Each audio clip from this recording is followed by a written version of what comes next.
다음 저희 전화 다시 받아볼게요. 네, 시청자님 안녕하세요. 네, 안녕하세요. 네, 반갑습니다. 네, 반갑습니다. 항상 잘 보고 있습니다. 아, 감사드려요. 네, 네. 오늘 처음 전화 연결되신 거세요, 시청자님? 아니, 한 3주인가 한 달 전쯤에 김민진 전문가님한테 받으셨어요? 경동나비엔 한번 받았어요. 아, 네. 오늘은 또 어떤 종목이세요? 자주 되시네요, 시청자님. 네, 축하드려요. 오늘은 네. 네, KC텍이고요. 네. 22,200원에 한 6% 정도 갖고 있어요. 22,200원에. 네. 비중은 많지 않으신데 덜어낸 거세요? 아니면 이 정도만 일단 가지고 계셨던 거세요? 제가 네. 8월부터 네. 내년 3월까지는 좀 반도체 되게 좋아하고 해서 네. 좀 계속 지금 사는 중이거든요. 근데 예, 사실은 제가 이 전화를 월요일 날 신청을 했었는데 지금 연결이 됐거든요. 예. 그때 이제 반도체 몇 가지 있었는데 너무 계속 올라서 네. 조금 정리 뭐 할 거 있으면 하고 네. 조정받을 때 다시 살까 네. 여쭤보려고 전화를 했었는데 네, 그때 네. 연결이 안 돼서 PSK를 매도를 했어요. 아, 파셨어요. 네. 네, 그거는 갑자기 올라서 그게 제일 먼저 떨어지지 않을까 싶어서 팔았거든요. 와, 수익 많이 나셨을 것 같은데요? 네. 네, 그래서 KC텍은 안 팔고 네. 지금 사실 테스도 같이 갖고 있는데 오늘 아. 조금 샀거든요. 네. 네, 그래서 제가 산 게 맞나 음. 궁금해서 네. 매매 되게 잘하시는 것 같으신데요, 시청자님. 네. 그냥 좀 조심스럽게 조금씩 네. 조금씩 사고 있어요. 케이스텍은 지금 어떤 계획이신지, 네, 어떤 기간 정도 잡고 계신지 지금 약간 수익권이시잖아요. 생각하신 네. 목표가와 어느 정도 투자 기간이 있으시면 그것도 조금 얘기해 주시면 저희가 참고해 볼게요. 제가 네. 목표가는 따로 없고요. 네. 이게 반도체 쪽은 계속 내년에도 좋다 그래서 제가 이렇게 지금 여기 전문가님들 계속 방송 보면서 제가 추천 종목 사고 있거든요. 근데 그러세요. 그중에 네. 반도체가 제일 많아요. 한 70% 정도는 반도체거든요. 네. 그러니까 항상 지금보단 다음 분기가 좋고 다음 음. 분기보단 내년이 좋고 네. 이렇게 말씀하시는 거 위주로 샀거든요. 네, 그래서 네. 이거는 딱 따로 목표가는 없고 그래서 네. 제가 내년에도 지금 6%인데 한 10% 정도 계속 늘려도 괜찮은 종목인지 여쭤보려고. 전화 잘 주셨습니다. 네. 와, 너무 모범적인, 네, 지금 매매를, 투자를 진행하고 계신 것 같아가지고, 지금 질문 주신 거 저희가 한번 체크 도와드려 볼게요, 시청자님. 네, 오늘 또 많이 떨어져서 궁금하기도 하고. 그러네요. 네, 알겠습니다. 네. 네. 와, 반도체 좋은 종목을 많이 가지고 계세요. 테스도 가지고 계시다고 하셨는데, KC텍은 일단 오늘 한 4.5% 밀리면서 마감이 됐어요. 네, 24,300원 기록이 됩니다. 신고점이 얼마 전에 났죠? 네, 며칠 전에 26,200원 정도, 네, 신고점에서 한 7% 정도 아주 약간의 눌림목이 발생이 돼 있습니다. 잘하고 계신 거 맞죠? 김정 전문가님. 4% 정도 더 사셔도 되세요? 아니면 더 사셔도 되실까요? 네. 저는 비중 확대 의견 드립니다. 그러실 것 같았어요. 예. 네, 왠지 느낌이 딱 왔어요? 왔어요. 예. 어떤 느낌이 왔어요? 계속 얘기해 주신 게 또 이런 주식들, 뭐 테스라던가 케이스텍은 근데 그렇게 가격 부담도 많지 않은 것 같은데요. 네. 예, 저도 같은 생각입니다. 근데 시청자분께서 뭐 워낙 잘 알고 계시는 것 같고 똑순이셔서 똑순이신 것 같아요. 수익 잘 나시는 것 같아요. 그리고 투자 습관도 네. 되게 좋으신 것 같고. 네. 마땅히 제가 해드릴 만한 게 그냥 기업하고 이제 업황 전망 정도만 하고 이 정도만 하더라도 아마 알아서 잘 하실 것 같은데 K스택이라는 종목을 보려면 우리가 반도체 쪽하고 이제 디스플레이 쪽 관련된 전망을 봐야 되거든요. 네. 그러면은 K스택이 하고 있는 이 사업이 언제 가장 많이 돈을 벌었느냐, 언제 최고로 이제 호황했느냐를 봐야 될 거 아니에요. 네. 이때가 이제 2017년도에서 이제 18년도 요 시기에 우리나라 반도체 빅사이클이 터졌던 이 구간에 우리가 2016년도 이전만 하더라도 삼성전자를 기준으로 해서 디스플레이랑 이제 합쳐가지고 25조 정도 많이 투자해야 한 20조에서 25조 투자했었다고. 네, 2010년도부터 2015년, 16년도까지. 근데 2017년도에 44조를 투자를 해요. 이 중에서 중소형 OLED 막 갤럭시 엣지 시리즈 나왔던 시기에 이 OLED 쪽으로도 엄청나게 많이 투자도 하고 그다음에 이제 D램도 투자하고 낸도 막 투자를 했었을 거 아니에요. 네. 근데 그 전까지 25조 정도에서 20조 투자했던 시기에는 주 투자 부분이 어디였었냐면 D램 위주로 투자를 했었다고. D램이 그래도 한 5조에서 한 7조 정도 투자를 하고 그다음에 낸드는 한 3조 4조밖에 되지 않았고 예. OLED도 별로 투자를 안 했었지. 근데 2017년도에서 이제 2018년도에 삼성전자가 승부를 봅니다. 중국에다가 시안, 그다음에 SK 하이닉스는 이제 그 SK 하이닉스도 좀 약간 후발로 참여하기는 했지만 어쨌거나 삼성전자가 열었죠. 근데 그 당시에 삼성전자는 디램 쪽에 대한 투자를 그렇게 많이 하지 않았어요. 5조, 7조 정도 투자하다가 한 8조 정도 늘렸으니까 2, 3조밖에 늘리지 않았죠. 낸드 투자를 2배수 이상 늘립니다. 낸드 투자가 그 당시에 14조까지 늘렸거든. 그러니까 3, 4조 정도 투자하던 거를 낸드에 14조 투자를 했단 말이에요. 그래서 2017년도나 2018년도 그때 이제 노트북이나 컴퓨터를 사용하신 분들 같은 경우에는 전원 키자마자 바로 넘어가죠. 그죠? 네. SSD가 탑재되기 시작을 하면서부터 낸드와 관련된 부분이 큰 어떤 대한민국의 중심축이 됐던 거예요. 그래서 메모리 반도체 강국하면 대한민국은 디램밖에 없었으나 여기에 낸드가 포함시키면서부터 반도체 초호황이 불었었고 그때 이제 KC텍 같은 주식들이 떼돈을 벌었죠. 이런 기업들이 이 초호황기였을 때 그런 식으로 이제 돈을 벌었던 거예요.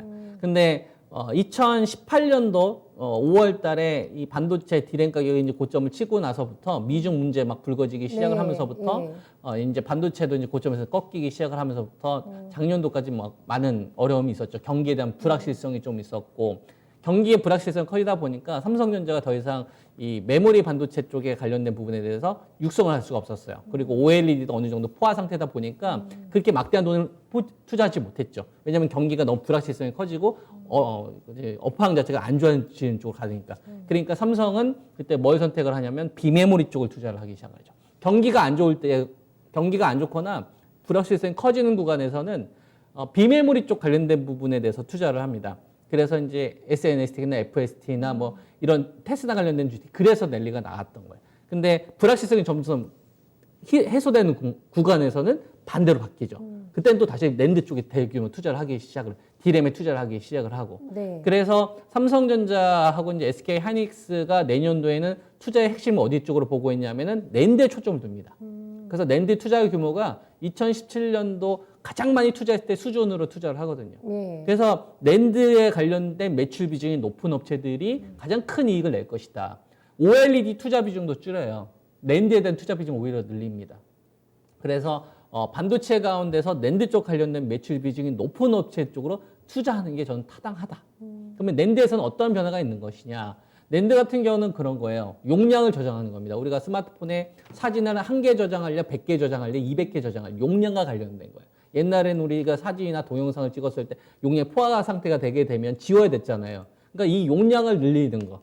이런 게 지금까지는 삼성전자가 14조 원 이 정도 대규모 투자를 해놓은 다음에 스마트폰 포화 상태가 되고 나서부터 더 이상 투자를 하지 않았어요. 왜냐하면 전 세계 이제 대부분 사람들이 어느 정도 스마트폰 수요가 다 흡수가 됐었으니까 B2C 즉 소비자한테 파는 SSD로는 더 이상 이익을 내지 못하겠구나. 포화 상태구나. 그런데 내년도부터는 인텔에서 차기 CPU가 나오는데 이게 기업용 B2B SSD 쪽으로 딱 자리 잡히게 나오거든요. 그러니까 최근 들어서 SK 하이닉스가 인텔에 낸드 인수했잖아요. 그게 B2C 낸드가 아니라 B2B 낸드예요. 그러니까 뭐 우리나라 뭐 통신칩에 들어가는 거라든지 아니면 항공기라든지. 예. 그러니까 소비자가 딱 정해져 있는 거죠. 그것 때문에 삼성전자하고 하이닉스하고 마이크론이 그래서 경쟁이 붙기 시작을 한 것이고 최근 들어서 170단 얘기 나오잖아요. 네네. 지금 주력이 120단이거든요. 2019년도 1월 달을 기점으로 해서 우리나라 반도체 낸드는 64단에서 90단으로 넘어갔던 시기입니다. 그러니까 그때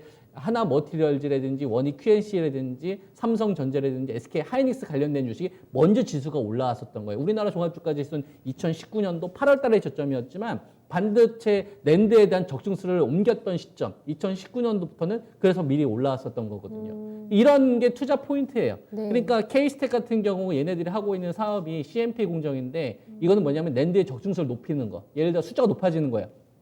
32단, 64단, 96단, 128단, 그다음에 170단 단수가 높아지잖아요. 단수가 높아지게 되면 적중수가 높아지게 되면 소재도 마치 높아지지만 얘네들이 하고 있는 이제 CVD 공정 이후에 들어가는 CMP 공정 그러니까 웨이퍼의 화학적인 어떤 재료를 해서 평범하게 만드는 단계가 있어요. 이거 CMP 공정이라고 하고 여기 소재가 들어가거든요. 슬러리 소재라고 하는데 이걸 얘네들이 담당합니다. 근데 이거를 장악하고 있는 업체가 있어요. 전 세계에서. 어딜까요? 어플라이드 머티리얼즈에. 어플라이드 멀티얼즈가 장악하고 있고 이거 80% 장악합니다. 그리고 15%선 정도가 일본 업체가 담당한다고. 나머지 5%는 이렇게 비집고 가고 있는 거예요, 얘가. 그러니까 삼성전자는 케이스텍이 되게 귀한 거예요. 나중에 네. 이제 반도체 관련돼서 이제 만약에 또 일본에서 또 딴지 걸게 되면 또 안 되니까. 그래서 작년도에 우리 반도체 수출 규제 나왔었잖아요. 그래서 삼성그룹이 제일 먼저 찾아간 기업이 케이스텍입니다. 그러니까 반도체 낸드와 관련된 부분에 대해서 투자를 하게 되면 케이스텍을 투자해야 되겠어요? 안 해야 되겠어요? 해야 되는 거예요. 그러니까 뭐 우리가 이제 반도체 관련돼 가지고 뭐 시청자님께서 이제 이야기를 하셨는데 이런 큰 틀이 잡히면 이건 구조적인 변화인 거예요.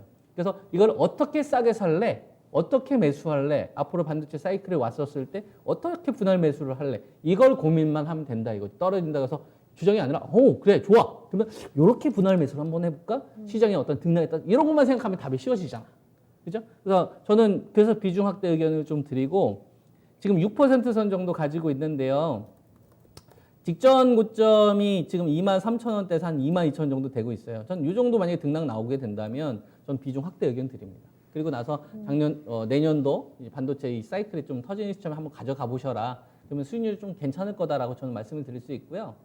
이 반도체는 이 케이스텍 이외에 이제 장비 업체들하고 같이 하세요.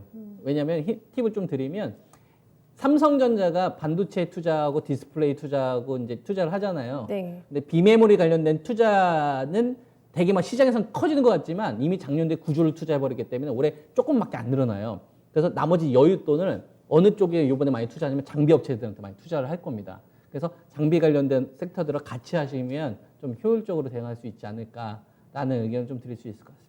네, 든든하시죠? 시청자님 너무너무 잘하고 계시다고 하니까 네, 쭉 들고 가시고 비중 많이 넣으셔도 된다고 합니다. 네, 감사합니다. 근데 하나만 더 여쭤봐도 될까요? 네, 어떤 거 더 궁금하세요? 네. 제가 사실은 DB 하이텍도 갖고 있는데요. 네. 그거 10% 정도 있는데 사실은 그게 10%된 게 네. 이게 크게 오르락 내리락 거리지 않아서 그거를 계속 샀고요. 케이스텍은 계속 올라가서 제가 못 샀거든요. 아, 그래서 선생님 원래- DB하이텍 지금 더 궁금하다고 하시는 거죠, 종목? 아니, 그러니까 그거하고 네. 이거하고 어떤 거를 더 비중을 두는 게 좋을지 여쭤보고 싶어요. 그건 간단하게 그러면 답변 주실 수 있으실 것 같은데 선택을 좀 갈등을 겪고 계세요. DB하이텍하고 비메모리 방금 얘기해 주셨는데 예. DB하이텍 같은 네. 경우는 이렇게 생각을 하시면 되겠죠. 그러니까 비메모리 관련된 주식들은 성장률이 작년도만큼 나오긴 힘들다. 힘들다. 내년도. 그러니까 급하게 올라갔다고 한다면 완만해지는 형태로 갈 것이다. 네네. 라고 저는 보고 있고요. 왜냐하면 네. 투자 규모 자체가 작년도만큼 투자가 이제 뭐 성장률 그래서, 자체 그렇게 안 예. 나오거든요. 제가 얘기했잖아요. 경기가 불확실성이 있거나 그다음에 이제 알 수 없는 이런 요인들이 많았었잖아요. 이제 네, 네. 그 미중 무역 분쟁이 있었을 예. 때. 그러면 메모리 반도체는 경기에 민감하기 때문에 비메모리 쪽으로 방향을 돌려요. 그러니까 TSMC 같은 주식이 그래서 신고가를 가는 거예요. 거기에 맞춰서 투자를 하는 거고. 네. 근데 어떤 새로운 정부의 출현이 나오게 되면 트럼프 대통령보다는 좀 예측하기가 쉽잖아요. 그리고 미중 무역 분쟁 관련된 부분도 지금 시장이 많이 떨어지고 있고 지금 중국에서 약간 개방 쪽으로 좀 방향 바꾸고 있어요. 시진핑 이런 부분들 때문에 이제 이쪽에 투자하려고 했던 부분을 메모리 쪽으로 옮기려고 하는 거예요. 거의 낸드 중심이 되는 거고. 그러면 우리가 이렇게 할 수가 있는 거지. DB하이텍에 올라가는 상승 각도는 완만해질 수 있다.